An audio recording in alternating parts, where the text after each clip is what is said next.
Welcome to the Waking Up Podcast. This is Sam Harris. It's amazing the pace of change. It's just impossible to keep up with current events. Today in the podcast, I'm bringing you a conversation with Sarah Haider, who is the co-founder of the Ex-Muslims of North America. Many of you know Sarah from Twitter. There have been many requests to get her on the podcast. Very happy to finally have her on, but we spoke after the Manchester bombing, but as it turns out, just before the London atrocity. And I suppose nothing really changes with each new event, but it is a very strange feeling to more or less expect some new eruption of jihadist insanity sometime soon. So it's just to say it's impossible to keep up with what's happening. But unfortunately, I fear this conversation will seem timely for the rest of our lives. Sarah and I talk about what it means to leave Islam, about the unique issues that surround being an ex-Muslim as opposed to being an ex-Christian or an ex-Mormon or even an ex-Scientologist. And Sarah shares this experience that very few people spend a lot of time thinking about, which is the experience of being an apostate living in what would otherwise be the safest places on earth, in the safest period human beings have ever enjoyed, but nevertheless being imperiled by the sectarian hatreds of one community. There's a lot of talk about Islamophobia in the news.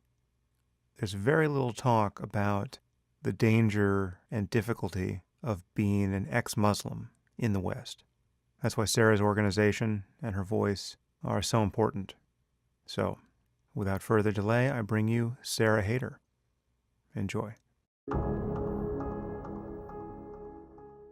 I am here with Sarah Haider. Sarah, thanks for coming on the podcast. Thank you for having me.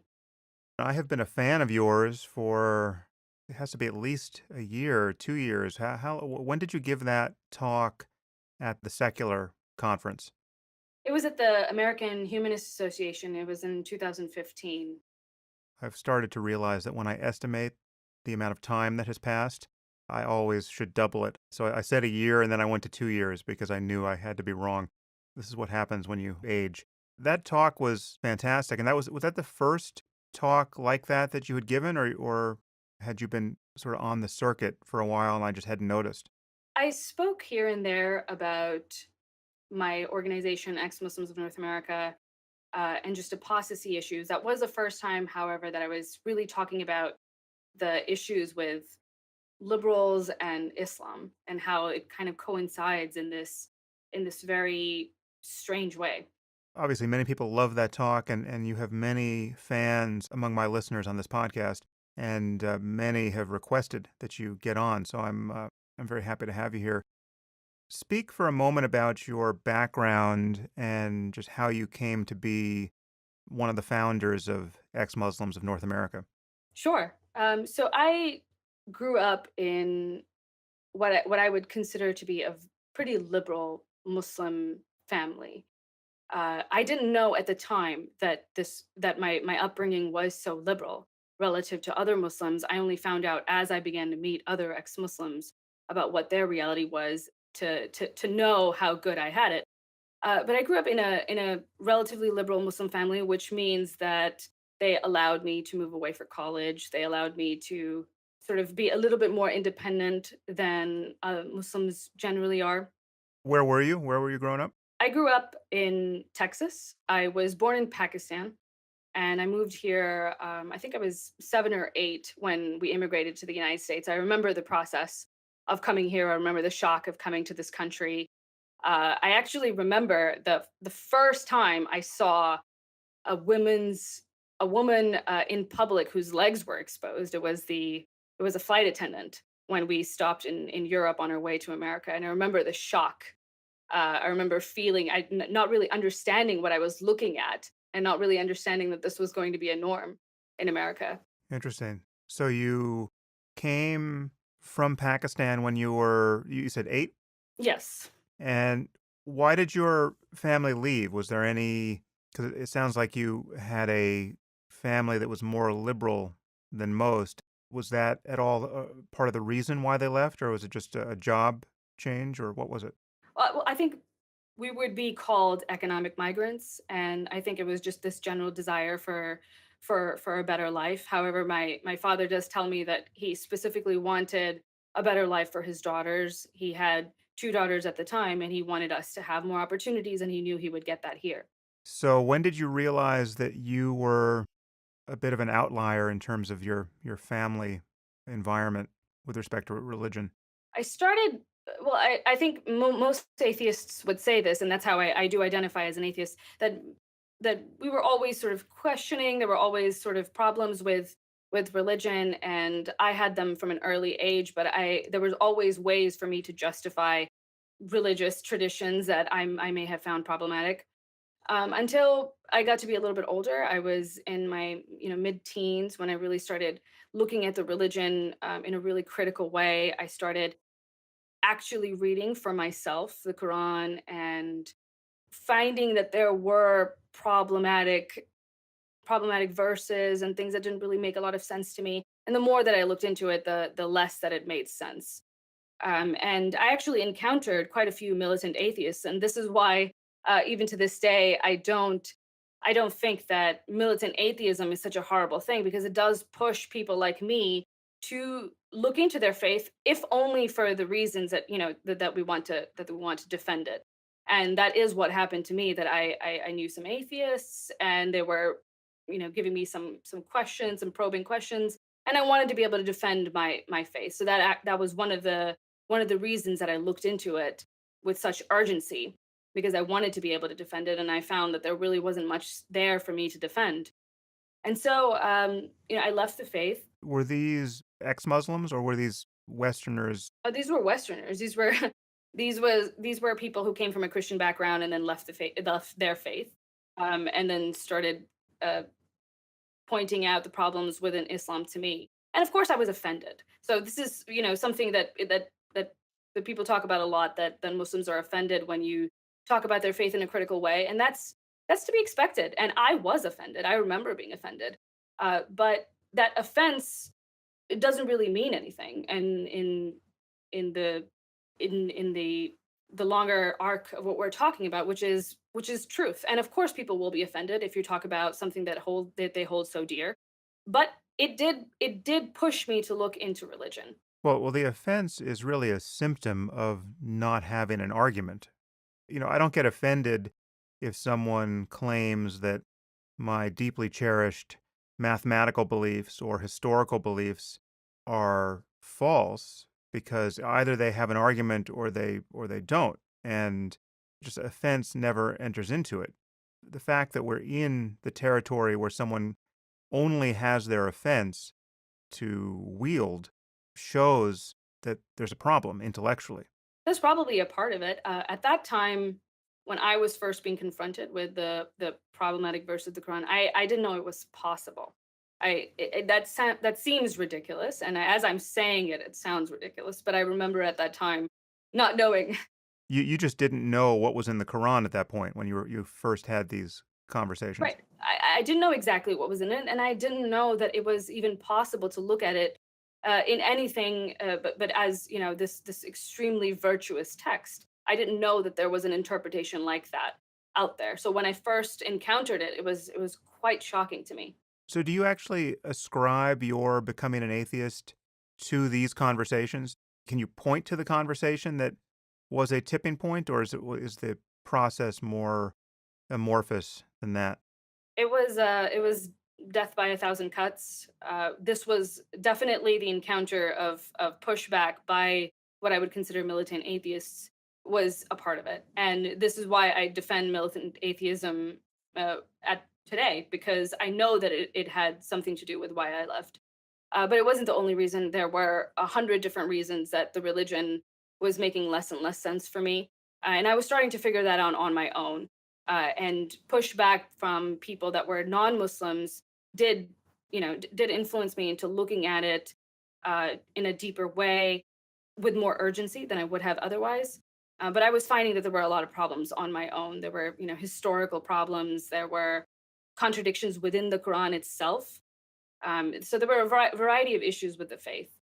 So, what is the organization you founded, Ex-Muslims of North America? What do you guys do? And I mean, it's hard to imagine many people listening to this podcast would be confused about this, but still there must be some. But certainly, many people, even most people in our wider society, might not understand why there's a special need for an organization like this. What is so hard about being an ex-Muslim?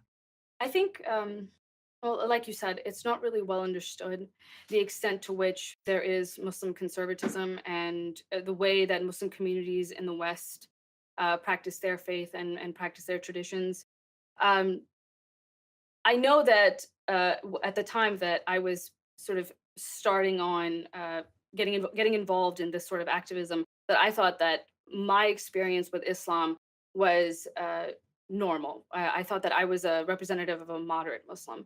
And then when I started to meet other ex-Muslims, I found that this was not the case at all. That I was extremely lucky with my experience with my parents, the fact that I had left the faith, and I hadn't been threatened by them, I hadn't been abused in any serious way, and I hadn't realized that I was kind of an outlier with that experience. And as I began to meet other ex-Muslims, I started to see that there was a huge need for people to just to meet others like themselves.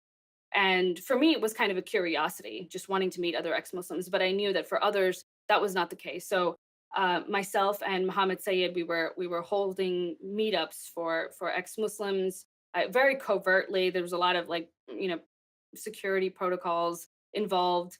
But we were holding these just private gatherings of ex-Muslims, and we started to find that there were people coming from, I mean, it was outrageous. From 8 hours away, they would be coming 8 hours one way to attend, an hour and a half long meeting, just to be there and to experience the feeling of being with people that are like yourself, who don't demonize you for thinking the way that you do. And so when we started to see that, how big of a how major of a thing it was for other ex-Muslims, we knew that this was something that needed to be this needed to be a real thing. We needed to organize, we needed to create an organization around it, we needed to foster communities like the one that we had started to build in DC, all across the United States and Canada, and teach them what we had learned about community building, about security, about privacy. As I don't think, like you said, many Western, even atheists, wouldn't really understand the extent to which ex-Muslims are ostracized and even persecuted with their communities, within their communities, even in the West. To the extent to which that there's anyone who can relate to this, I find that people who come from Mormon backgrounds or just extreme Christian sects and Hasidic Jews can kind of understand where we're coming from, and can kind of understand the extremes to which their community can go to defend their faith. So I don't think this is something that is understood by the broader community of even atheists. And so XM&A exists so that we can form these communities. And I think the thing that we do that is most different than any other kind of atheist community is that we provide ways for them to be anonymous. All of our meets and our events are completely secret, and they're only available to people who are already part of the ex-Muslims of North America communities. And in order to join the community, you have to go through kind of a screening of sorts. That's what we call it. It's not a science; it's kind of an art, but we do the best we can to ensure that the people that are joining are those who understand the rules and regulations that we have, and also will keep the privacy and security of others in mind, and to screen as best as we can for people who may be malicious actors who are coming in for other reasons. The emphasis on security issues is a sign of how different the situation is for Muslims. And I have a weird vantage point, or a unique vantage point on this, perhaps because I see so much of what it is to become an atheist from all these different sources, being an ex-Mormon, an ex-Muslim, an ex-member of a cult, an ex-Scientologist.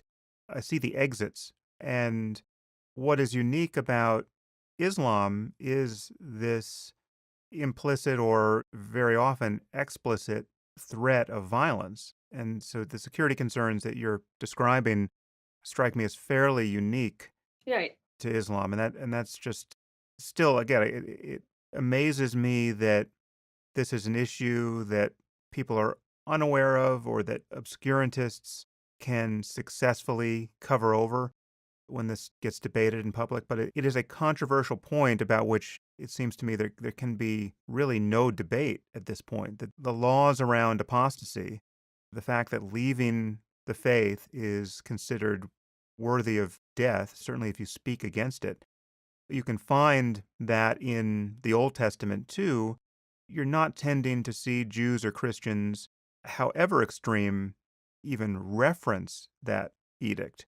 It's just there are theological reasons why that's the case. There are historical reasons, but I'm not hearing from ultra-Orthodox Jews. I hear from them, and I hear just how difficult it is to be exiled from their community and to lose their marriages and lose their kids and all the rest. But I don't hear that they're worried that their members of their family will come and kill them. And I routinely hear that from ex-Muslims. Right. So there's a pretty common thing I hear from ex-Muslims is when they're describing their family, they'll say, well, my parents are pretty liberal. I'm not worried about them killing me. And in any other context, that would be an outrageous thing to say, that they're pretty liberal, and in order to justify this feeling, you feel like they're not going to kill you. But that in itself, I think, should be telling that our organization needs to exist the way that it does, that we do need to follow all these bizarre uh, security and privacy protocols. Really shouldn't have to, but we do, and we do for a reason. And it's interesting to me that is, I find it to be ignored largely by the mainstream media, that this is something that ex-Muslims feel like they need to do, they need to hide. Many apostates are not open about their lack of faith. I know many ex-Muslims privately. I would say that myself and maybe Mohammed Sayed, the president of XMNA, I would say that between the two of us, we probably know more ex-Muslims than anybody else in the world. And I see sometimes, I'll see in the media various people that are participating in charities or in public service organizations, and they're represented as Muslims. This Muslim person is doing XYZ charitable endeavor, and it's very wonderful, and I will know privately that these are ex-Muslims, but they're not able to be open about their lack of faith because of the blowback that they will get in their community. So if you're, for example, you're working on a charity, serving people in poor women in Pakistan, you're not going to be open about your lack of faith, because if you are open about your lack of faith, you're not going to be able to reach that community at all. You're not going to be able to have any contact with them. So in order for you to continue doing the work that you're doing, you're going to have to lie about your faith. So a lot of ex-Muslims do exactly this. And to the extent that we're talking about religious freedom, I know we talk quite a bit, in the mainstream media, especially liberal media, leftist media. There's a lot of conversation about civil liberties of ex-Muslims and religious freedoms, and we talk about them in context of certain traditions like the hijab. To the extent that the most fundamental freedom within the context of a belief system isn't guaranteed, that is to say, the freedom to leave, the freedom to not believe at all, to the extent that that isn't guaranteed, in my opinion, we can't have a conversation about freedom within that religion at all. Everything is to some extent coerced, because the most basic freedom, the freedom to leave, is never guaranteed. And the security concerns are really pernicious because even if nothing ever happens, right? Even if you never become a victim of any kind of violence, the plausible concern about violence is ever present and it adds friction to everything you do. Now, I encounter this in my personal life because of the issues I touch, but it has to be considerably worse for you and for anyone who's doing something similar. I'm very close to Ayan Hirsi Ali. I know what her life is like. I'm close to Majid Nawaz. He will, I'm sure we'll talk about what he's doing and how it may be different from what you're doing, but still anyone who's working in this space inherits this massive burden of worrying about what will happen when they become too visible. And it's as simple as not being able to hold a conference, right? Or not being able to have physical offices. If you're going to have an atheist conference, generic atheist conference, or a meetup for ex Mormons, you never have to think that someone might want to show up and not only annihilate you, but to annihilate himself just for the pleasure of killing everyone in attendance. And this is an all too plausible concern given the world we're living in now.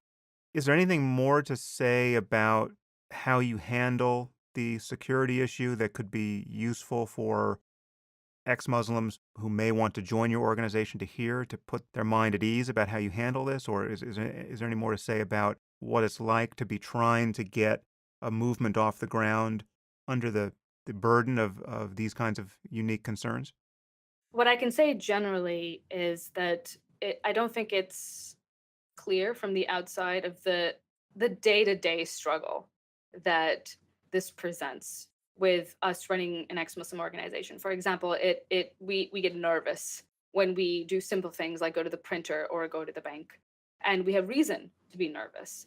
And there's a sort of paranoia that overshadows our basic day-to-day operations, and it presents a difficulty in that it's difficult to do our work enough as it is. And then on top of that, if you have to worry about being discriminated against or possibly being harmed in a severe kind of way by your banker, um, it makes the work that much harder to do. But from here on out, I'd rather not go into the details of how we protect us. Yeah, yeah. You did an interview with Jeffrey Taylor, which was a great read, and you said one thing there that I wanted to read into this conversation. You said, "If Muslims feel they're being badly treated here in the United States, they can go to Muslim majority countries. But where can a person like me go? I'm in the safest place I can possibly be, and yet I'm too afraid to tell people where I live. It's tragic for me that there's even a need for our organization." And that really does expose just how unique a position it is to be an ex-Muslim. You are in the safest place in the world to be if you're a Muslim, even, really. I mean, we can talk about the problem of anti-Muslim bigotry, but I think it is safe to say that most Muslims are safer in the US than they are in most Muslim majority countries, given how unstable and sectarian those tend to be. But for an ex-Muslim in the US or in really anywhere in the West, I guess it gets worse once you go to Western Europe, there is this real concern about not being protected by any community.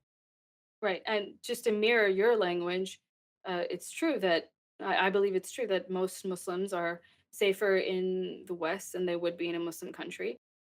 But more Muslims are safer in the US than are ex-Muslims. Ex-Muslims are less safe in the US. Ex-Muslims are less safe in Western countries than your average Muslim. And I think that's a perfectly fair thing to say, and it should be extremely concerning. Yeah, and obviously you inherit all of the problems of, quote, Islamophobia, insofar as that is a problem. Having your name looking like someone who was born in Pakistan, you encounter the same bias or bigotry that any Muslim could be worried about going through an airport or in any other situation where that would become relevant.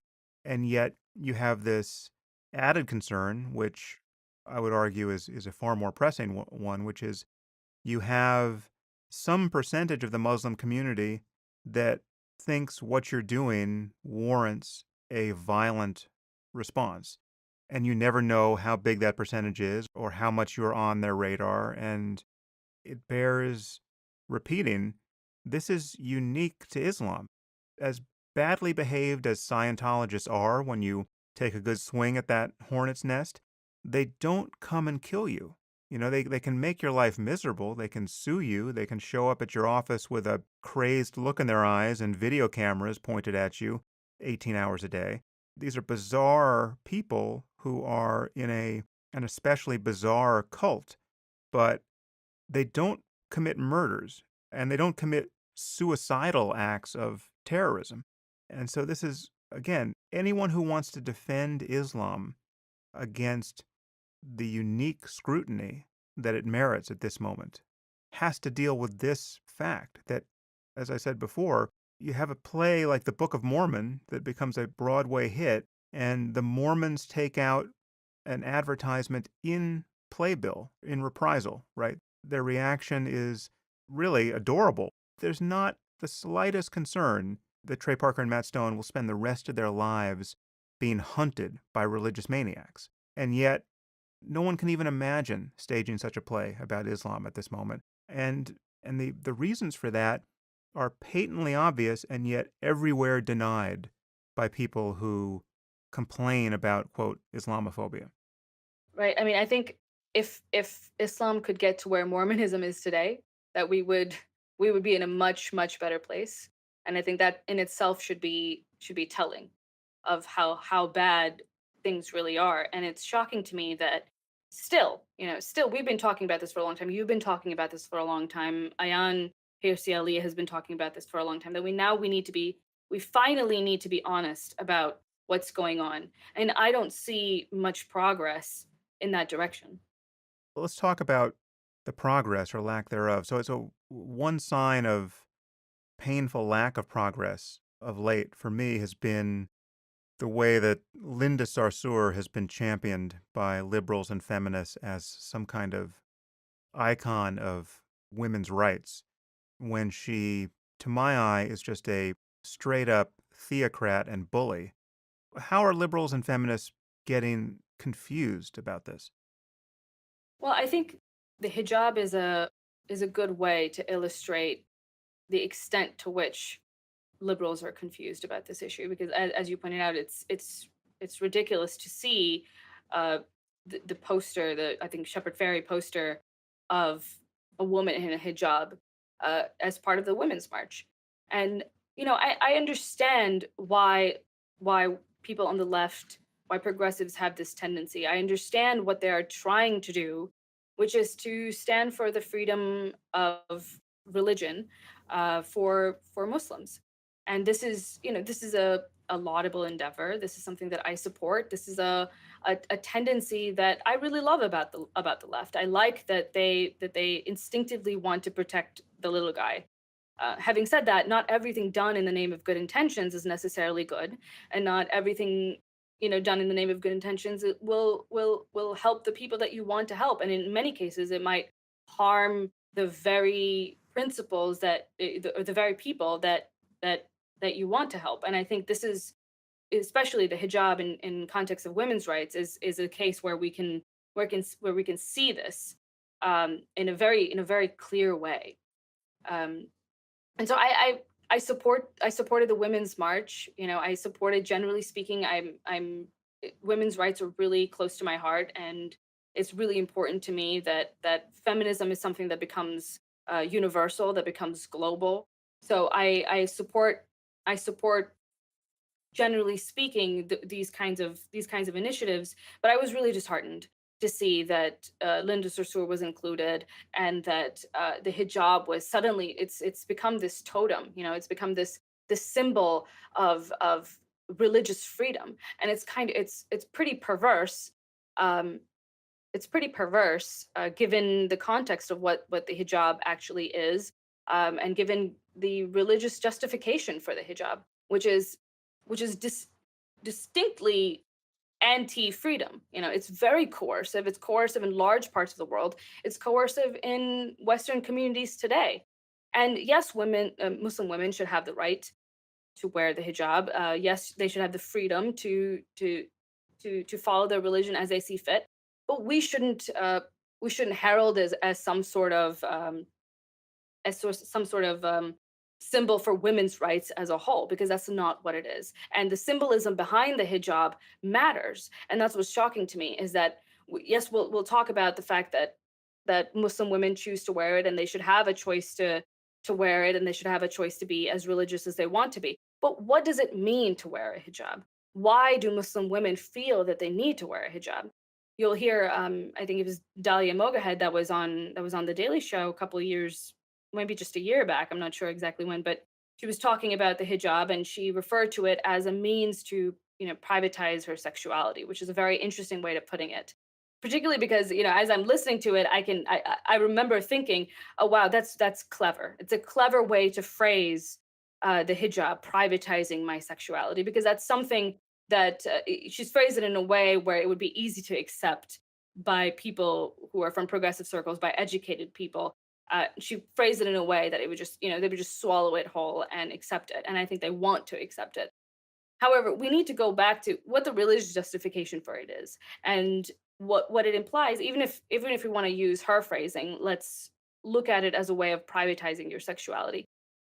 If you consider wearing the hijab, covering up as modesty, as a way of privatizing sexuality, you justify the viewpoint that women who don't do this are necessarily people who are publicizing their sexuality, and that if it means something, if you're signaling something by privatizing your sexuality, then you are also signaling something by publicizing it. And I think that that needs to be discussed. That needs to be discussed widely. And it's shocking to me that Muslim narratives of what the hijab means are just accepted, wholesale. They're just accepted. And not a lot of criticism is given some honest consideration. I think it's good to focus on the hijab because I think many people are confused about just what they should think about it. I think I'm pretty clear about the hijab. I'm a little confused, frankly, about the niqab and the burqa, I think. So it's just walk me through this. This is what I think about the hijab. I think that, as you said, that the first thing to be honest about is that most women who wear the hijab the world over are not doing it voluntarily. And even if you could stand them up and ask them, and they would say, yes, they want to live this way, it can't be construed as a voluntary choice given the cultural context in which they're living, given the penalties for not wearing it, given how everyone in their life would think about them if they chose not to wear it. This is a choice against a background of almost total coercion. And then you have the rare case in the West of someone who, her sophomore year at Brandeis, can decide, well, maybe I want to wear the hijab. And it's a truly free choice. Now, I agree with you that any woman should be free to make that choice. They should just be honest about how different a choice that is than the pseudo choice that's being made every day by a woman or a girl in Saudi Arabia or any other theocracy. So people should be free to dress in that way, and we should also be honest that this is it's an ideological display, right? So when someone wears the hijab, they're telling me something about what they believe to be true, and there's no burden on me not to pay attention to that. I can notice that their external choice as an indicator of their internal worldview, right? And worldviews matter, right? What people believe and declare is important to them matters. So it's a conversation. You are starting a conversation with the world when you decide to put on a hijab. And one of the things you're saying, privatizing your sexuality is one way of putting it, but you seem to also be conceding, as is explicitly stated within the doctrine of Islam, that the onus is upon the woman to conceal herself as a way of protecting men from their lust. It's not that the onus is not on the men not to be boorish monsters who are just groping any woman in sight who's not sufficiently covered. The onus is on women to be sufficiently modest. Even if you're making a free choice in the West and Dahlia Mogahed is your guru, this is an anti-feminist concept of where the blame for social awkwardness and lust gets placed. Every choice, even if there is a choice that is freely made by a woman, it doesn't necessarily make it a feminist choice. And in the context of the hijab, even if Dahlia or Linda Sarsour have freely made the choices that they've made, that doesn't make them feminist choices. They can be anti-feminist, they can be anti-women, they can be anti-women's rights, and that needs to be discussed and that needs to be talked about. To add on to what you were saying, well, when there's this burden of sexual purity that's placed on women, it's kind of a, it really is something that I would call a rape culture of sorts, where women that are subject to sexual assaults bear the blame if they are women who don't cover themselves in an Islamically prescribed way, and this is something that is pervasive in the Muslim world. The idea that a woman who shows her body, who is, even walks in a certain way or speaks in a certain way, they are to blame for male assaults against them. And you can see reflections of this in the ways that Muslim men treat non-Muslim women. I mean, I know there's the sexual assaults that happened in Germany on New Year's Eve, it wasn't something that was very surprising to me and to many people from the Muslim world. It's not entirely surprising because there is a dehumanization of women who don't cover themselves in the way that Islamic women are supposed to cover themselves. It seems to be a signal, a free pass to do with those women as you will, because they do not have the same kind of dignities that women who are covered up have. So let's move on to even more aggressive covering. So the niqab, wherein only the eyes are exposed, and less people are familiar with that, I think, than the burqa, which is what you tend to see in Afghanistan, where everything is covered, and you just have this kind of mesh for the woman to see out of. There, I feel like my sympathies change a little bit because there's something so in the current climate, it's so provocative, but also, I think, unsafe and uncommunicative about covering the face. You don't know who anyone is. You don't get any of the social cues that are actually important for understanding whether you're safe around a person. The person who's having this imposed on them is being deprived of almost everything that's good in the world in terms of interacting with other human beings. What's your feeling about whether or not something like take the French approach to, banning the niqab in public? How do you feel about that? Because again, following what we just said about the hijab, my bias is certainly to let people dress however they want, but there is something really terrible about covering the face in public, and I don't actually know what we should do about it. Well, I agree. It's that it's unsettling in the way that just a head the face veil is unsettling in the way that a head covering is not. But I don't think that we should change our approach to it. I think anytime that a facial covering of any kind, a mask, be that be a party mask or a ski mask, wouldn't be allowed. Neither should a face veil, religious face covering, be allowed.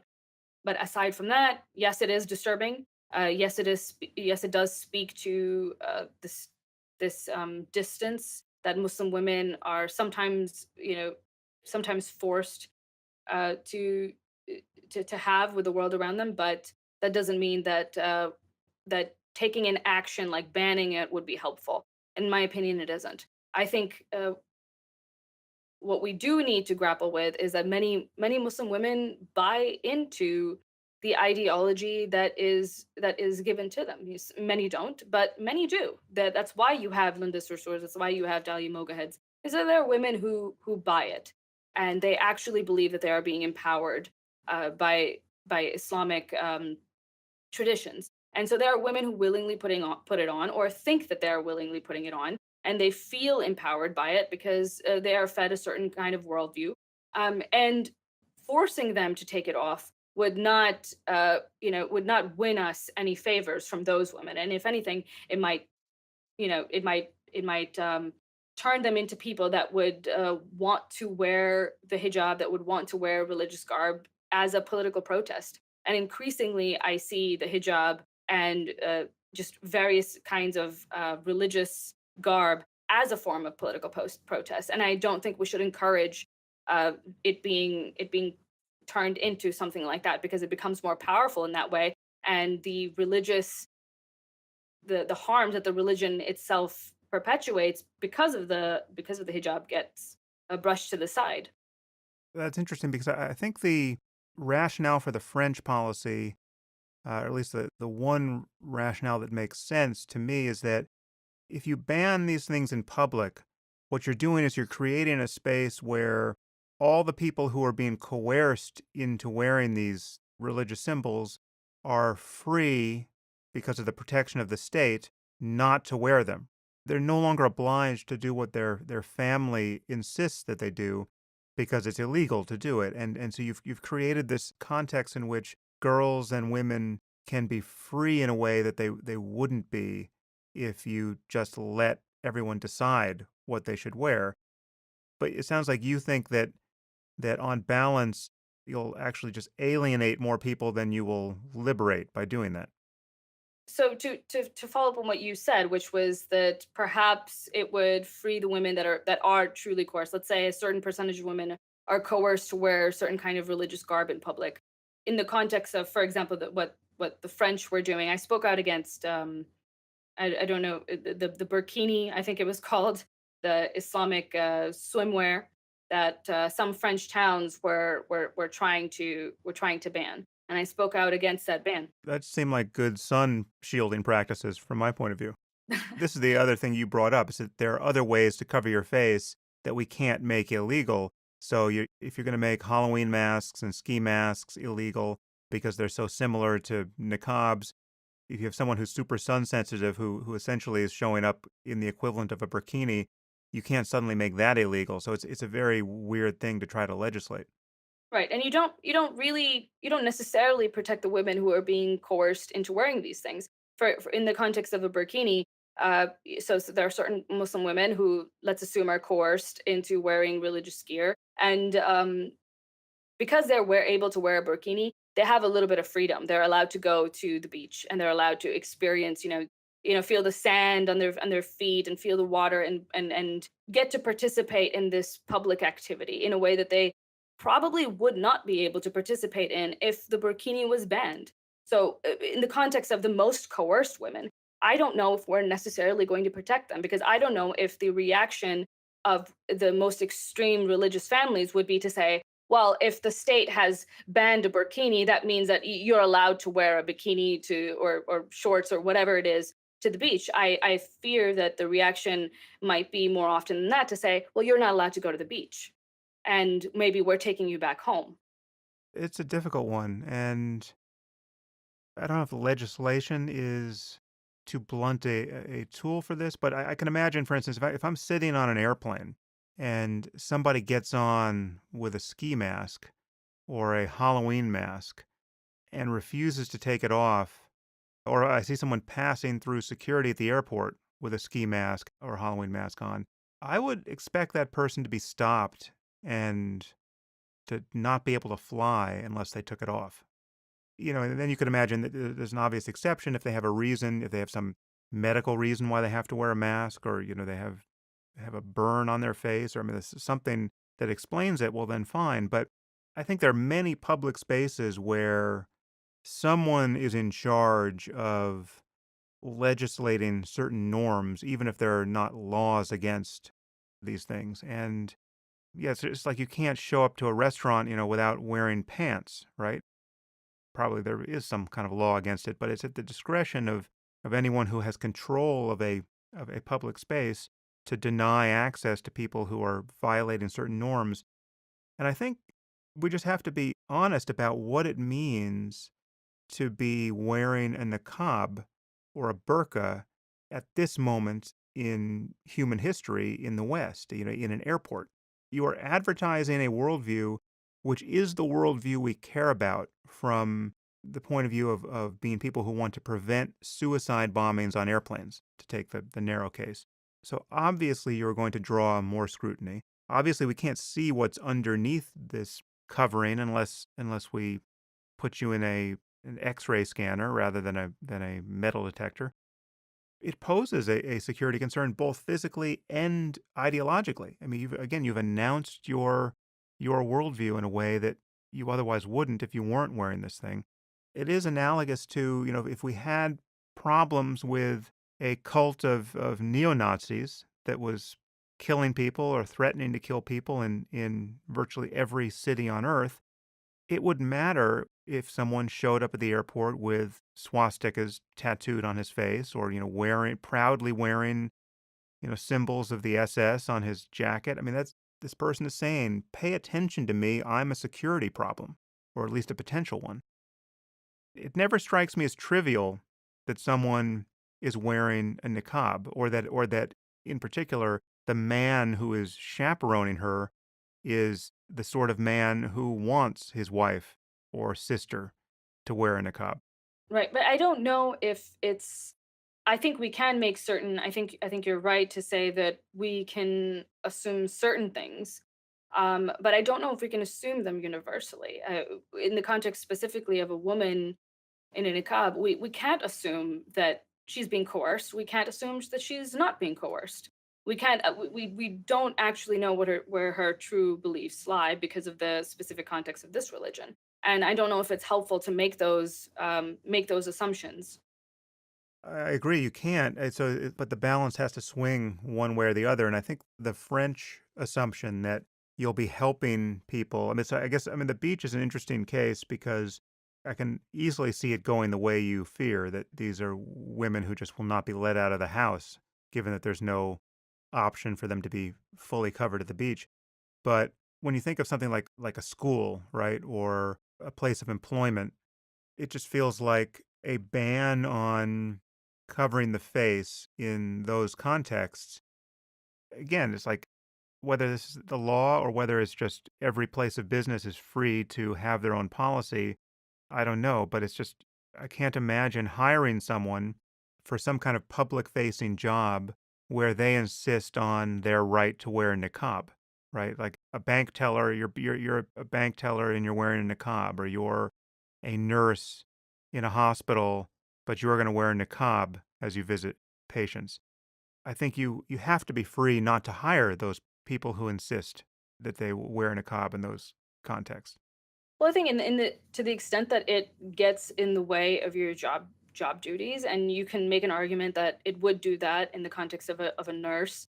I remember reading something about it's tangentially related, but I remember reading something about a female eye doctor in ISIS controlled territory who was no longer allowed to practice unless she had on a covering, and she complained that she wasn't able to see, and she needed to do these complex procedures with other people's eyes, women's eyes, and she wasn't able to see herself properly enough to be able to operate in the way that she needed to operate. So obviously, it gets in the way of job duties.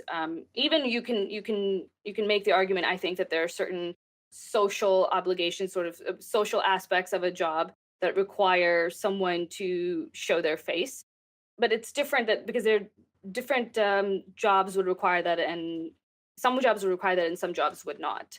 And on the whole, I know that from a perspective of an activist, the more constraints we place on religious freedom, in Muslim religious freedom, the harder it gets for someone like me to argue in favor of Western values and for Enlightenment values.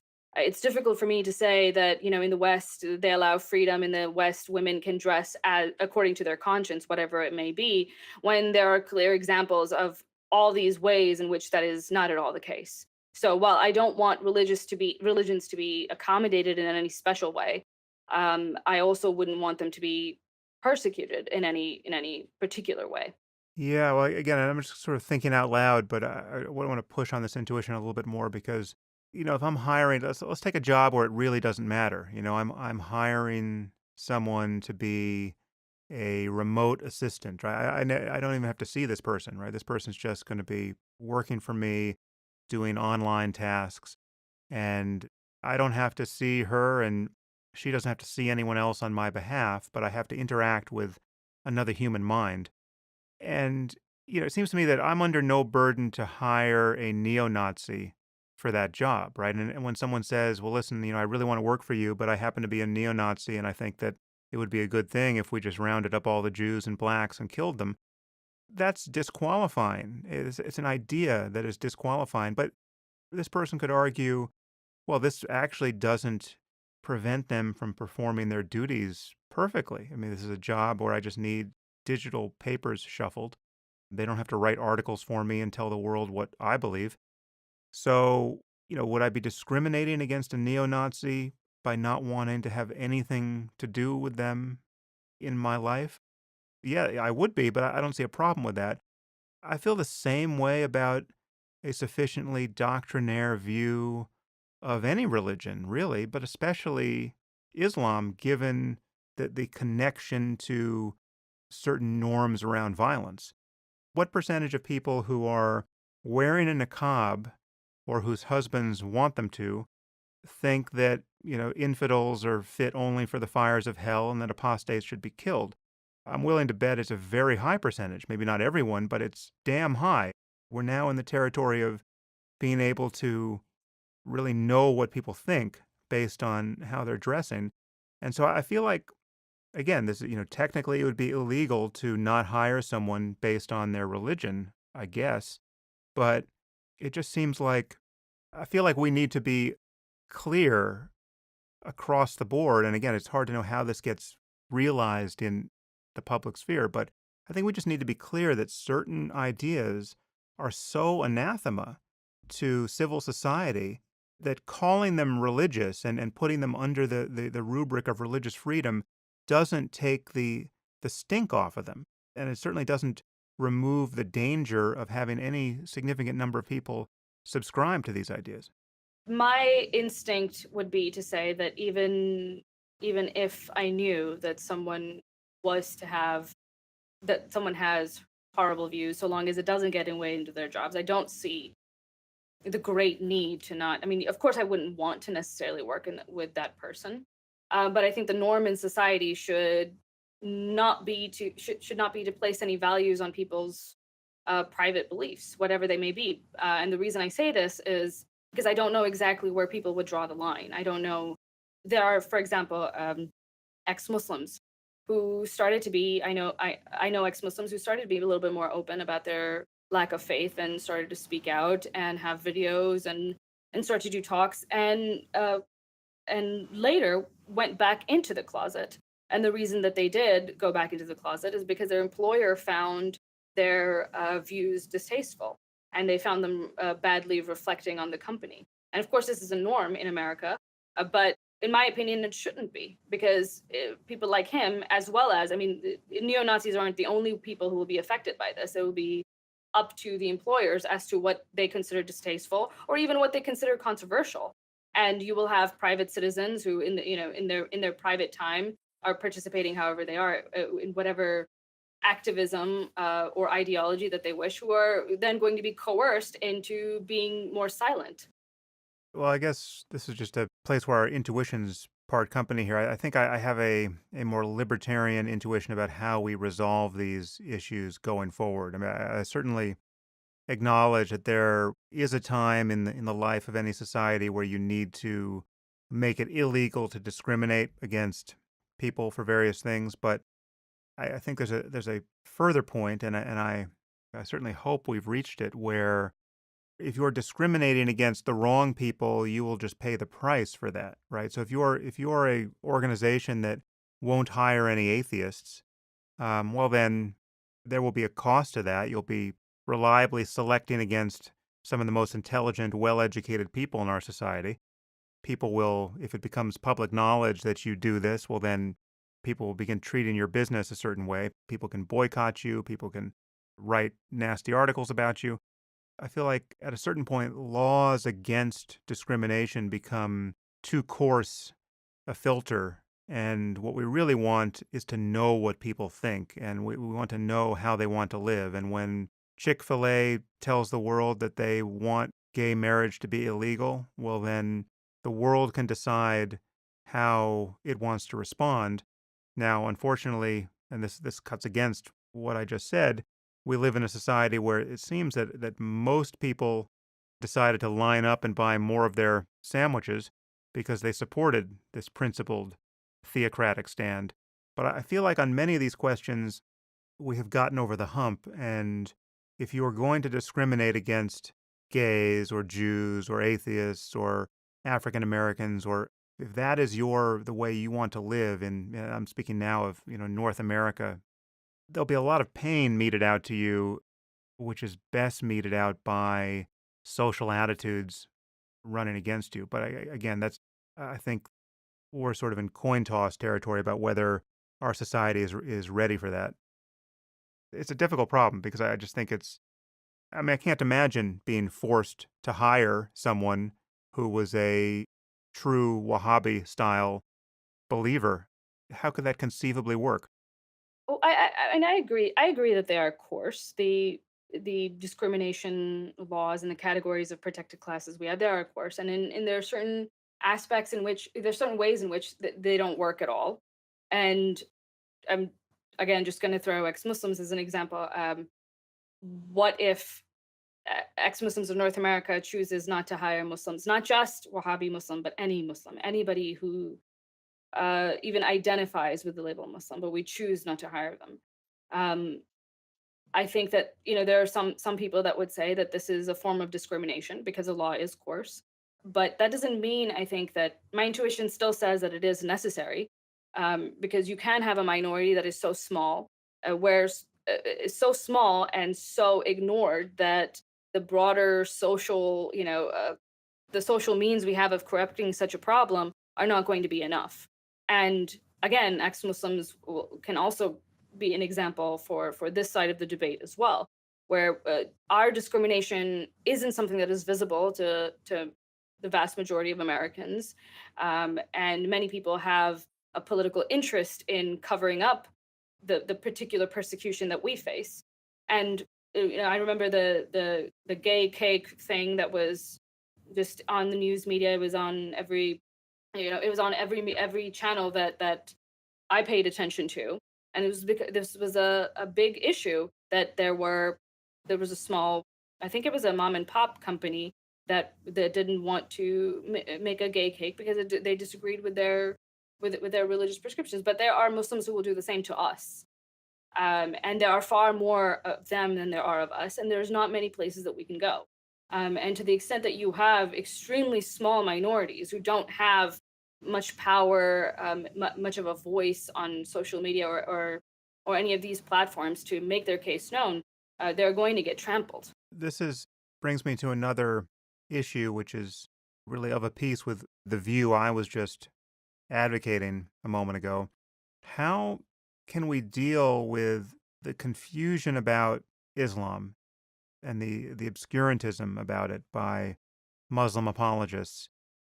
How can we be honest about the unique problems in the Muslim community, problems of intolerance of free speech and women's rights, and the unique connection between specific doctrines within Islam and, global jihadism without seeming to be pushing bigotry of any kind or intolerance or an alt-right political agenda? Well, what's clear to me is that the answer to that is not what I would want it to be, which is that my initial understanding of active when I first got into activism, my thought was that all we needed to do was be more honest and just focus on facts and nothing else, and that would be enough to get people who are progressives to pay attention to this issue and to stop being obscurantists when it comes to this issue. But I haven't found that to be the case.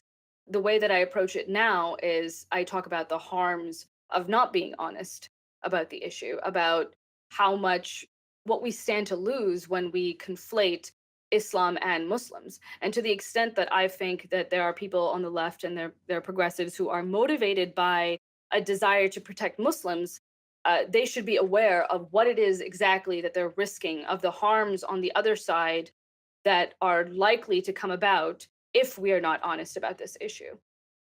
So, are you finding that you have I'm imagining, I'm just kind of mapping Ayan's case onto yours. There are probably some differences there, but she is a famous ex-Muslim and has reaped a whirlwind of abuse because of that, and has found that her natural allies in the media and in think tanks and other institutions have been right wing, given the liberal confusion about just what you said, the difference between protecting a vulnerable minority and caring about political equality for people on the one hand, and speaking honestly about Islam as a set of doctrines.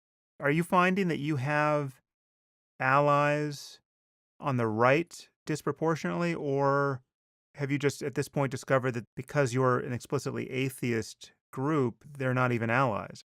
You're not Muslims who have converted to Christianity, you are atheists, which is, I would imagine, disproportionately a problem on the right. So how are you finding yourself treated by non-Muslims across the political spectrum, and how has the election of Trump affected things? Well, I would agree with my case has been similar to Ayan's in the sense that I have found more of a welcome in right wing circles. To go back to the cake controversy, ex Muslims of North America was having our we were having our third anniversary, and we requested that a large chain in our area bake a cake for us. And on it, we requested that there would be our logo and our name, ex Muslims of North America, and then the text, "Congratulations on 3 years." And the bakery refused to make the cake. And we had somebody from Freedom from Religion Foundation write a letter and send it to headquarters of that company. And in the end, the issue was resolved. But while the controversy was going on, the coverage was almost exclusively right wing outlets. I actually think there was only like maybe one or two atheist outlets that covered it, and everybody else was right wing that actually paid attention to that controversy. So I think that it is true that the right wing, the people on the right in general, uh, pays more attention to this issue. They may be more honest than the left about what the problem is, but I do not think that they are honest at the end, and they're not honest about the cause. So I've noticed, for example, when I discuss the hijab with conservatives and with people on the left, I'll find that with conservatives, they'll agree with me that the hijab is a barbaric practice. It's something that is anti-woman, but their reasoning tends to go back to the idea that it is a Muslim practice, and the, the underlying problem that I have with hijab isn't just that that it displays itself in such a way, but that it is justified by the idea that women's bodies are a source of sin, and that women have a duty to cover their own bodies. And then there's this whole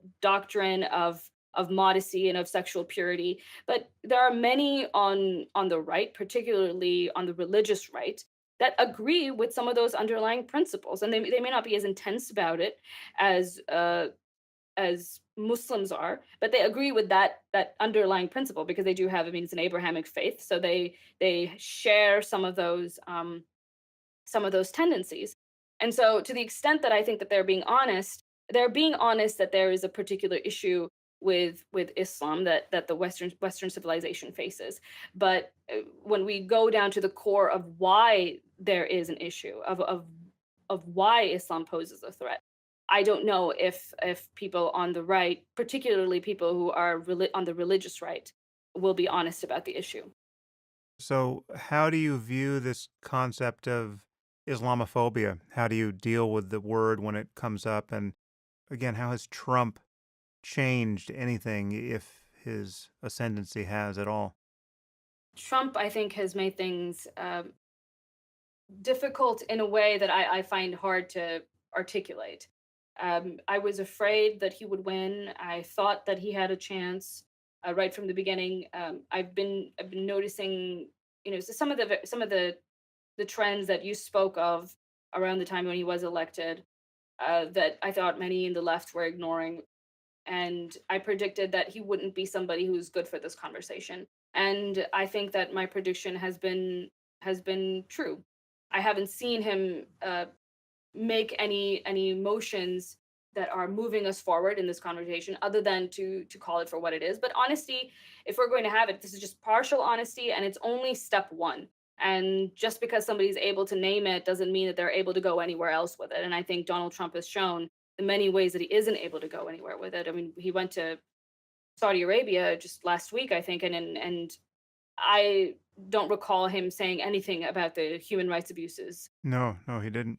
in Saudi. I don't recall him saying anything at all.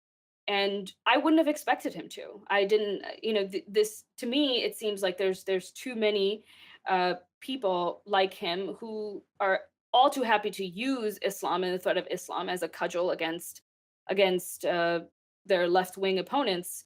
But they're not actually caring about the roots of the issues, and they're not really being truthful when they say that they will address the very heart of it. I think Donald Trump has empowered people, apologists for Islam, because I think the left has taken this very reactionary stance, and it has to be called reactionary because that's exactly what it is. It's just a reaction to the power that they now see in the right wing, to defend Islam more fervently than they would have ever defended it before. And I've noticed that there are people who were somewhat on the edge, people who were familiar with the issues that ex Muslims faced, and they were willing to speak about it here and there, who are now feeling pressure to pick a side. And they have picked a side. And the side that they've picked is, let's not talk about it right now. Now is not the time to talk about it. So the election of Donald Trump, on the whole, I think has been just disastrous for this conversation. Yeah, no, I noticed the same thing. It's a swing into identity politics as really the only remedy for Trump. Have to put as much distance between yourself and him and the alt-right, and the way Democrats and liberals are finding to do that is to just, again, grab Linda Sarsour's hijab tails and swing into oblivion. It's a real problem because it is making it harder to talk about this. But frankly, I was surprised at the line that Trump took with the Saudis because in the election, he was very clear on this point. I think he has at least 3 or 4 tweets. His record as an intellect is almost entirely a matter of what he has tweeted. But he had at least 3 or 4 tweets that are just, as uncompromising as you would want someone on the right wing to be about Saudi Arabia, talking about how women are treated and how they're a source of terrorism, and basically holding them to account for the spread of the Wahhabi worldview. And he went after Hillary for taking their money. But then when he got there, he only spoke negatively about Iran, as though Iran were the great engine of Sunni violence we see throughout the world. It was strange, and I don't quite know why it isn't perceived by his defenders as a loss of nerve. He talked a good game while running for the presidency, and then once he got to the Saudis, he literally kissed the ring and bowed his head. It seemed kind of pathetic. The only thing that he did, or really Melania did, which was new and commendable, was not wear a veil herself, as so many representatives of the U.S. government had in the past. And that was clearly a bit of progress. But I found that very strange. I wasn't particularly surprised by it. I mean, he's been a hypocrite on a dozen issues and other issues in the past, and you can just people. It's become this ongoing joke that you use. You reference some of Donald's tweets that he sent out years ago, as a retort against what he's doing now. So I don't, to the extent that I think this man stands for anything, I don't have any hope in him because I don't think he has any sort of principles, and I don't think his followers have many principles. And I think, I suspect that even if he was to change his stance on Islam, that I think that many of them, the people that are still with him after all this, the people that are still with him would follow him there as well.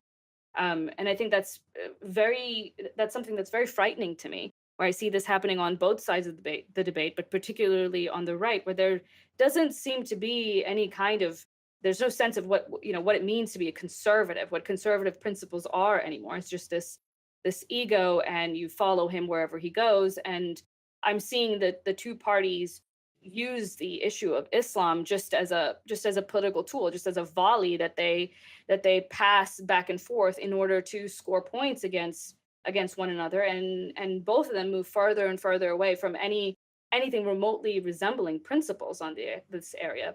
You talked to me. You mentioned Islamophobia and the problems that I have with this word are the same that you've mentioned, that you've articulated really well multiple times, and that many others have as well, which is that it conflates Islam and Muslims. I think it does something that is very dangerous, particularly for Muslims.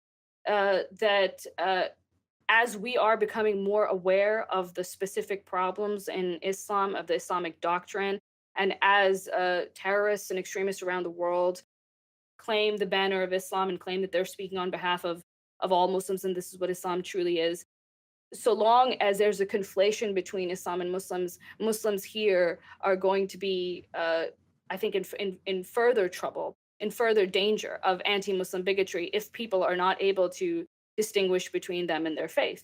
I was reading, I think it was a Brookings poll that showed that Americans did have that Americans did make a distinction between Islam and Muslims, and what it found was that Americans had a more negative view of Islam than they did have of Muslims, which I think is a great tendency. You know, it shows that Americans are less willing to feel negatively about a group of people, and they feel more free to do it about an ideology. And what we need to do, we need to is that we need to crystallize this distinction.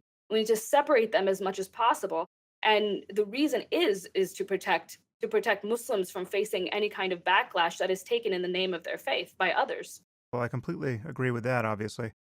It's just if you can't make that basic distinction between people and ideas, ideas that can be subscribed to one or another degree by people, and people can change their attitudes with respect to those ideas overnight, you just can't even begin to have an honest or productive conversation about this issue. It's just that is the one lever which you have to have in hand to start any kind of rational process going, and it's the one thing that Muslim obscurantists and apologists and people who represent groups like CARE, the Council of American Islamic Relations, seem to want to obscure at any cost. I mean, it's just that is the thing that they don't want you to understand about this situation. That Islam is a set of ideas, some of which are obviously pernicious and divisive in principle, and that need to be criticized. And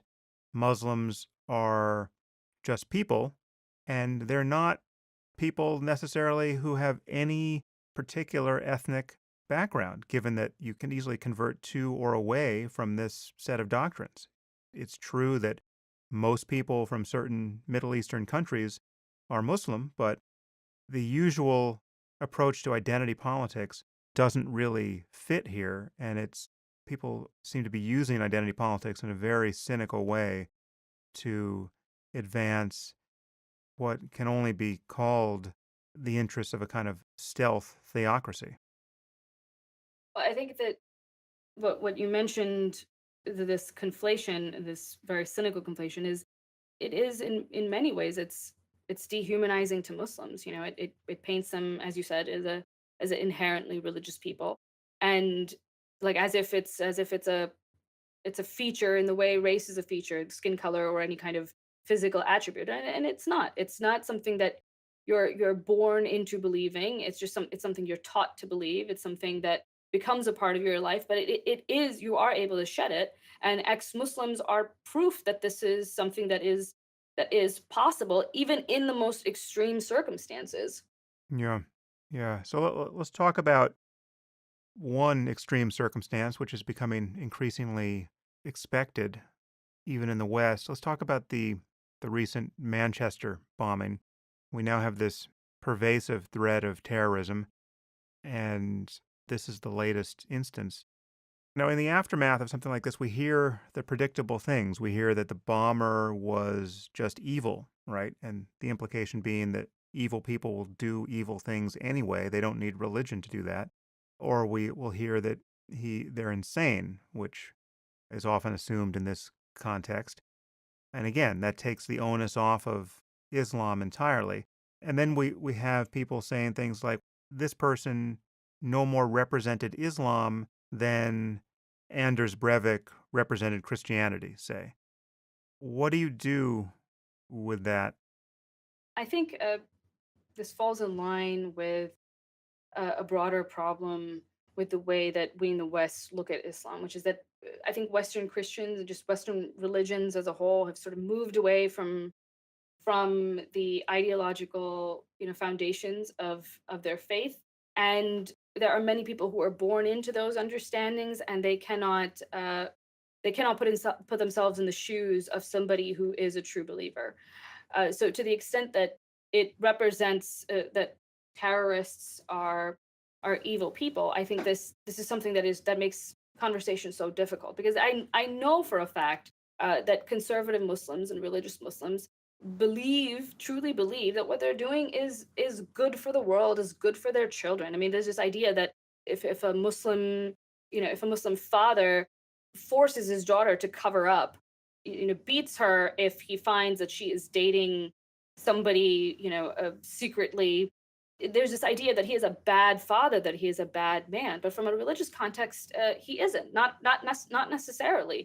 This could be somebody who really wants what's best for their child, and who sincerely believes that if his female child was to lose her virginity, that she would be doomed into something that is doomed into an eternity of suffering. And of course, you don't want that as a father for your child. So even good people are, of course, pushed into doing what we would call evil things. So I think this is such a facile understanding of what religious conservatism looks like, and I think a lot of that applies to extremism as well. I don't think that it's fair to call them evil. Evil as even as evil in an abstract sense, because certainly they think they're doing a good for the world, and certainly from the way that that they understand the reality of the universe, they believe that they are doing something good. They believe that they are part of a grander arc that will bring the world to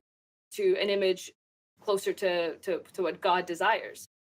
The more concerning thing, I think, for me, when we start to look at just extremism and then closely related, just fundamentalism or conservatism as something that is evil, we damn the vast majority of Muslims. So if we consider the idea that apostates should be killed, and anyone who holds it to be evil, if we think of the idea that homosexuals should be persecuted as something that is held only by evil people, then we are saying by extension that the vast majority of the Muslim world is filled with evil people. What are your views on immigration now? And I guess in particular in Europe, given what we've been talking about. It's difficult for me, I guess, to talk about what's happening in Europe, particularly because, as you know, it's not easy to get a a clear understanding of exactly what it is, what is going on. There's just two exactly polar, opposite views of what's happening, of the effects that refugees and migrants are having on society, and it's hard to make sense of what's going on. And I think my general tendency, which is to land somewhere in the middle of those two polar opposites, that is not going to be the more something that ends up being more accurate. As far as what it appears Sweden is doing, and Germany in particular are doing, with letting in just a vast majority of migrants, I think that the viewpoint that this is something that is going to play out in a pretty devastating way for Europe, that it may mean the loss of certain countries, in the sense that they will change so dramatically demographically that they are not, Germany will not be Germany as we know it today. I think that those fears are not unfounded, and I think that to let in so many people with no clear plan of how to integrate them, perhaps not even a desire to integrate them, is incredibly reckless, and it does a disservice even to the people that are coming in. I mean, they're the best thing that happened to me. And I mean, I'm an immigrant to the United States, but the best thing that, and I'm an economic immigrant, but the best thing that happened to me was not just that I live a slightly more comfortable lifestyle. It's that I was granted the freedom to live life the way that I wanted to live it. I was given protection from the state to be able to do that. That I was able to encounter ideas that changed my feelings on on my role as a woman, on my role in the universe. To me, that's the best thing that the West has to offer. But if these immigrants are going to go in and they're going to make a little Pakistan in Germany or a little Afghanistan, then the people within them, they're not going to experience these social freedoms and liberties that you would experience if you were a more immersed immigrant. That's a great point. It's a really hard problem to talk about, and it's just getting harder because it would be hard to argue, probably impossible to argue, that the status quo is optimal, that what is happening now is exactly what everyone should want. Given the obvious failures of assimilation thus far, and given just the implications of the floodgates opening, it's hard to see that this is good for Europe and, as you point out, good for the people who are immigrating for entirely the right reasons. This has to be, at a minimum, thought through better than it has been. What's your view about the prospect of reforming Islam and creating a tradition of secularism along the lines that Majid Nawaz is attempting versus what you spend, it seems, most, if not all of your time emphasizing, which is undermining the religion itself and effectively is spreading atheism, or at least providing a rationale for dropping religion entirely. How do you view the difference between those two projects, and do you think that only the latter is ultimately viable, or do you think there's a place for both? To begin with, I support the efforts of reformist Muslims. I support Majid Nawaz. I think what he's doing is incredibly brave, and I think he's doing it for all the right reasons. And I support people like him who are pursuing the advancements of society using those means. But I disagree with the project altogether. I think it is not viable. I think it is not intellectually sustainable, and I think that needs to be something that we need to grapple with. Like, for example, I think there is, from a reformist perspective, there is this idea that Muslims are just sitting there on some sort of continuum. You have liberal Muslims on one end and conservative Muslims on the other, and you can move conservative Muslims along that continuum one reinterpretation at a time. You can give them just enough reasons and groundings to allow them to just move along that continuum, and hopefully they'll end up being liberal Muslims. But this, I think, this doesn't take into account the constraints of the faith itself, and many people have brought them up. So I don't think I need to go over that. That there's only a certain extent to which that we can really reinterpret the faith. Certain parts of the Quran have more room for interpretation. You can be a little bit more flexible with how you're wanting to look at it, and certain ones don't. And you're really tying yourself down to your ability to be able to do that, to be your ability to be able to tie yourself, into the shape of a pretzel in order to get to a liberal understanding. I think that's going to be very difficult. It's going to be hard to play out. And I think that model of a continuum where Muslims can just sort of abandon aspects of their faith, as if they were just mere traditions, just as if they were just cultural artifacts, and something that they felt close to but weren't tied down to. I think that understanding is incorrect. I think for the vast majority of Muslims don't see it in that way. Don't see a continuum with liberal and conservatism. I think they approach their faith as a model for reality. I mean, they literally believe in what it's telling them, and they believe that it is more true than any other model for reality that we can possibly attain in this world. I was listening to just the other day. I was listening to a interview of Richard Dawkins by Mehdi Hassan, who's a British journalist. I think he's in America, but he's this intelligent guy. He's well spoken, very well spoken, good with the rhetoric, and he's able to articulate his beliefs in a way that where you can tell that he is more cosmopolitan than the average Muslim. And in that conversation with Richard Dawkins, uh, Mahdi confessed that he did believe in the miracles of Islam, which is that he did believe that Muhammad flew to heaven on a winged horse. That it was literally a truth. And if you have people who are so educated, so cosmopolitan, who believe that that is an actual reality, not some sort of metaphor, but that it happened, and they form their worldview around this, and what you're really encountering is not just it's not a continuum. It's just oppositional worldviews in the way that heliocentrism and geocentrism are oppositional worldviews. And in order to have if you're trying to have some parts of heliocentrism and some parts of geocentrism and hold them at the same time, that project is actually more difficult than it would be to abandon one and just ascribe to the other altogether. And I think that's similar to what I'm doing.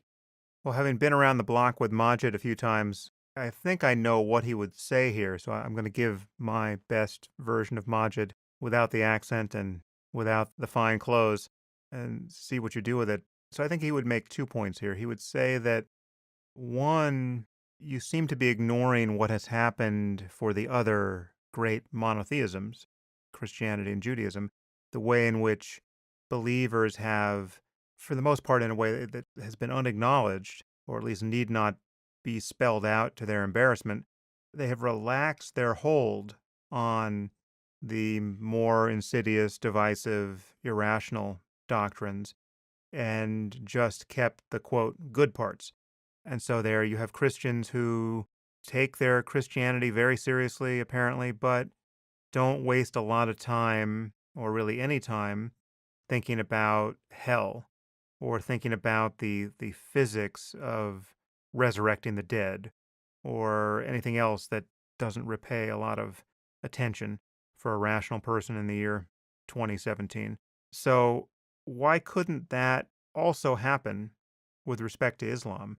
And if you think that's far-fetched to suggest that it would, how is it less far-fetched to say that 1.7 billion Muslims will apostatize and become atheists in any time frame that could be helpful to the future of our societies? To answer that, I don't think all Muslims need to apostatize, and that's not what I'm aiming for. A certain amount of ex-Muslims exist as of now. We already know that there are ex-Muslims. A certain percentage of people in the Muslim world are already ex-Muslims, are already atheists who don't believe. I think if we were just to get to a position where those people were able to be more vocal about their lack of faith, it would be enough to just plant a seed of doubt with in Muslims as a whole, because I don't think the problem of extremism is due to conservatism as a whole. It's due to this idea that they are 100% sure of the truth of their faith, and all you would need to do is put in just enough doubt that it goes from 100% to 98 or even 99, and that might be enough that they don't hurt other people. And all of that goes back to that seed of doubt, I think, needs to be aimed from a secular perspective, and to say that it's to deny the very foundations of their faith altogether. And then to address the comment that while Christianity has gone through this and so has Judaism, I think this view doesn't really consider it doesn't consider sufficiently the differences that are should be clear with the Quran and the Bible. I mean, the Quran is it's a literal word of God. It's God speaking to the public, and as far as I know, there is no equivalent to that in Christianity at all, with the exception of the Ten Commandments. The Ten Commandments are the only time where you have God speaking directly to people. The rest of the time, it's sort of it's more of a game of telephone. So you have the room to play around with the actual text in a way that you don't with the Quran. I don't think the Bible is an equivalent to Quran in that sense at all. It's an equivalent to the Hadith, the scriptures, the sayings of the Prophet that are outside of the Quran. The Quran is literal, it's perfect, and it's final. And because of these constraints, it's much more difficult to play textual games and try and finesse your way out of it. And then we also have to look at the fact that Christianity modernized in a different way. Christianity was not confronting modern science and a modern conception of human rights.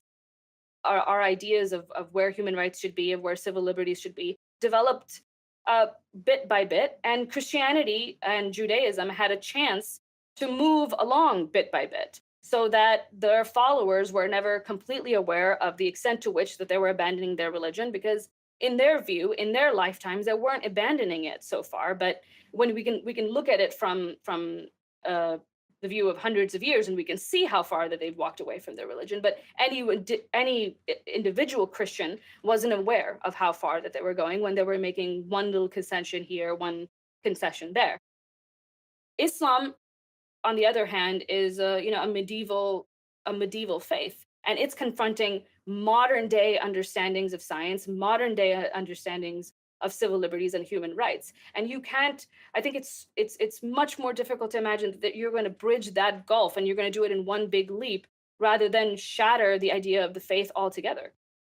That is a fascinating point that I don't think I've heard expressed. I think that's really interesting to reflect on. Just the difference between the confrontation between Islam and modernity and the gradual erosion that Christianity and Judaism confronted over centuries.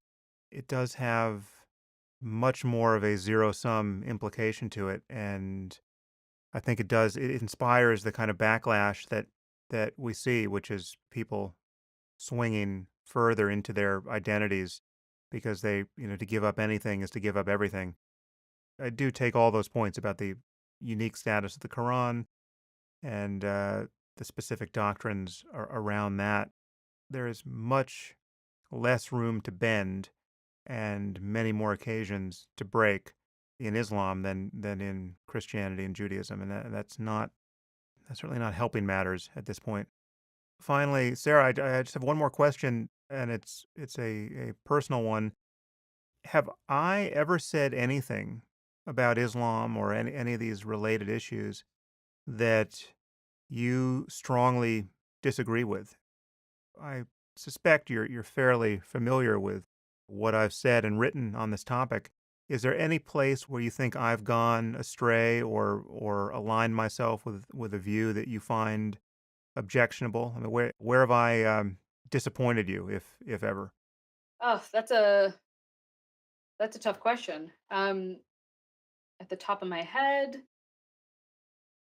I know that it seems like just from this conversation now, I think it's become clear that we do disagree a little bit on the extent to which we should police undesirable opinions.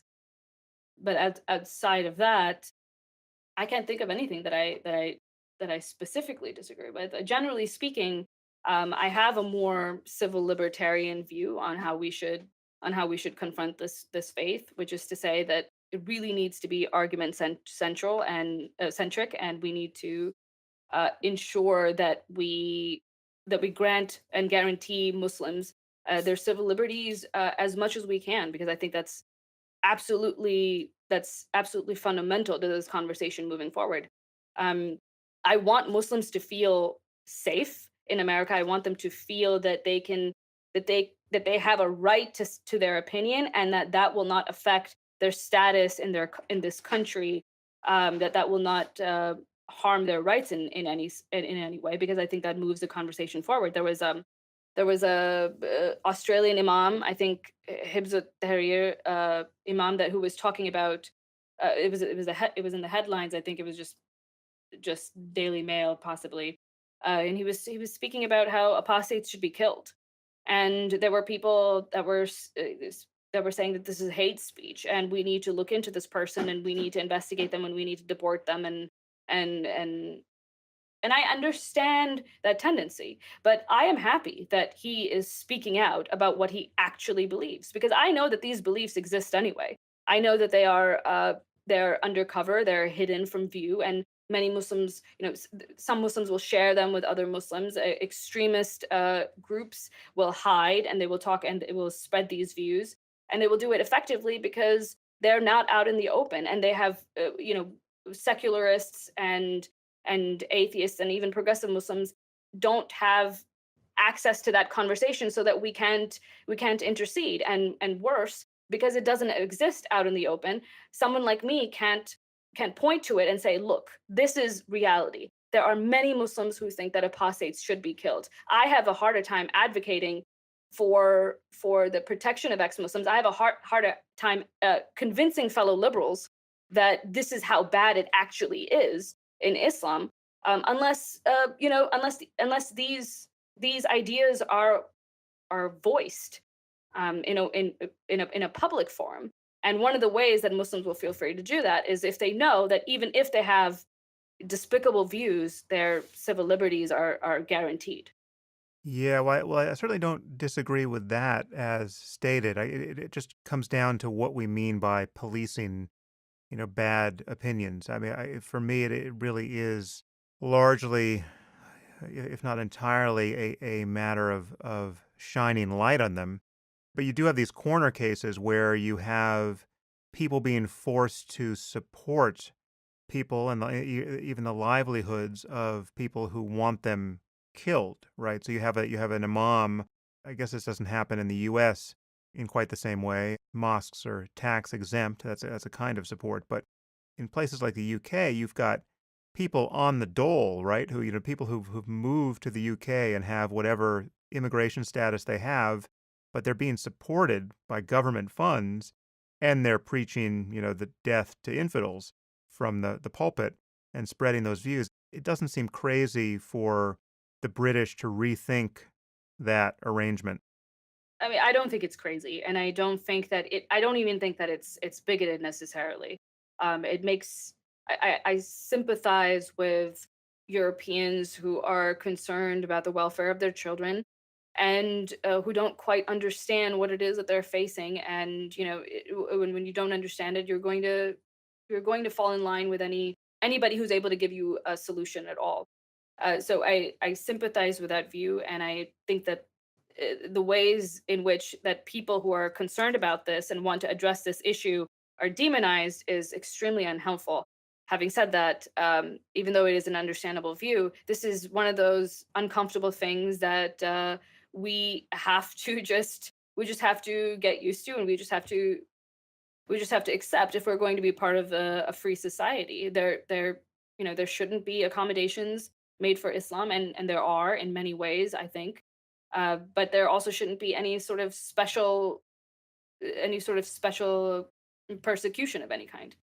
Again, it's just most of the interesting cases are in these gray areas. So And it's not going to make us comfortable to choose it. I mean, I understand that it. I understand how uncomfortable this is for me to say. Believe me, I don't. I don't like it either. That this person is.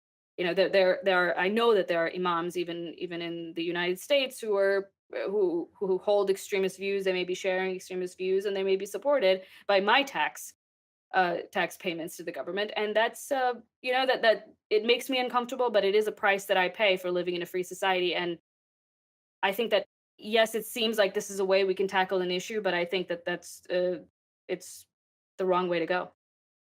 well, just to be clear, because I do want to get at our difference of opinion here, if in fact there is one, but I'm not sure there is. So, for instance, I am a free speech fundamentalist. I think you should be able to say anything, and there should be no law against saying it. I guess short of actually, suborning the murder of somebody or and becoming a part of a stream of causes that would get someone killed. But you should be able to be a neo-Nazi and have a podcast and talk about your neo-Nazism, and you should be free to be a jihadist and talk about those views without sanction, except for the sanction of everyone noticing and finding you to be a contemptible person as a result. So the reputational disadvantage of having dangerous and idiotic views should be there to be exploited. And then when you come down to things like hiring, like so for instance, I don't see how you could hire a described jihadist, right? Or a true conservative Wahhabi or a Salafi Muslim. How could you it would be a security threat to you to do so, right? It just you couldn't actually do it. And to force you to do it or to call you a bigot for not doing it would be insane. Do you disagree with that? No, I agree with that, and that's why I brought up that issue as something that presents a problem with that with the viewpoint that I just shared earlier. That we have thought about this. We have looked at discrimination laws and how they might apply to ex-Muslims in North America and how we run and could we be prosecuted, and how we should word our language and how we should consider this moving forward because it may be an issue. And I don't exactly have a solution when it comes to hiring and security. But actually, even security, I mean, security makes it crystal clear, but a Christian fundamentalist megachurch, take, Rick Warren's Saddleback Church, if I apply for a job there and they decline the pleasure of my company, I shouldn't be able to sue them for religious discrimination. They would be right to worry that my presence there wasn't aligned with their goals as an institution. Again, now we're just in the territory of ignorance here because I think maybe there is some kind of loophole for religious institutions to only hire people who share their faith. I don't know, but it's clear to me that there's no security issue here, but why on earth would they want me representing their institution? As far as I know, and I think this is speaking that I am also speaking from a fair bit of ignorance here. I think religious schools, for example, can choose to clergy the people you can if you work for a church, you can choose to hire people who believe in the Christian faith. I think there's some precedent for that.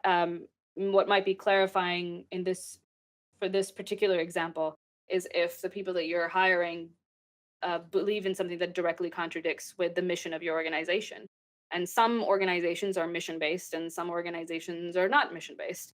And to the extent that if you're a telecom, company, you don't have a mission that feels one way or another about religious conservatism. But if you are an atheist organization, you do, and your mission aligns closely with that with that ideology. So if someone were to present the opposing viewpoint, I think there might be some wiggle room there, and there might be some justification to say that this person presents a problem that would interfere with our operations in a way that would not if it was just a general company.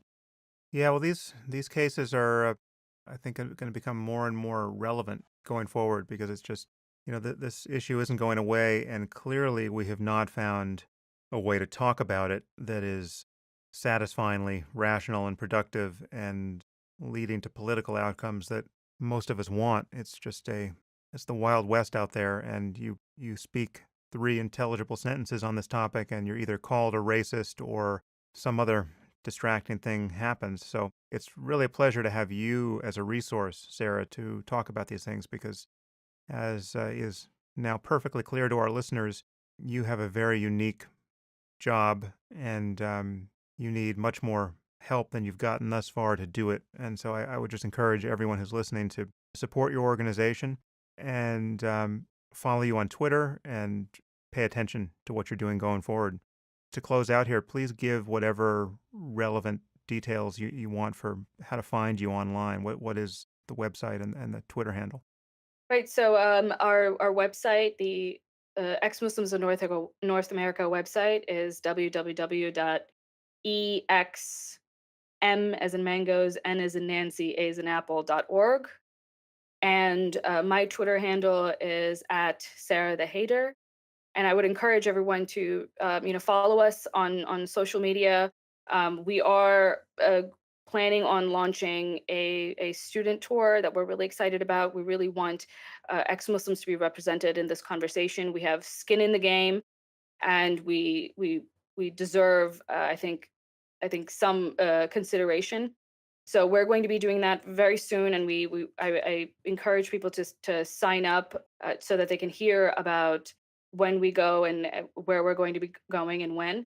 And just to close out, I do want to thank you, Sam. Thank you so much for speaking about this issue honestly and clearly, and I know what a minefield this is, and I know the personal cost that people like you especially pay, people who are not from a Muslim background at all pay when you speak about this issue. And I think it's this is the only way forward. And if people can take some sort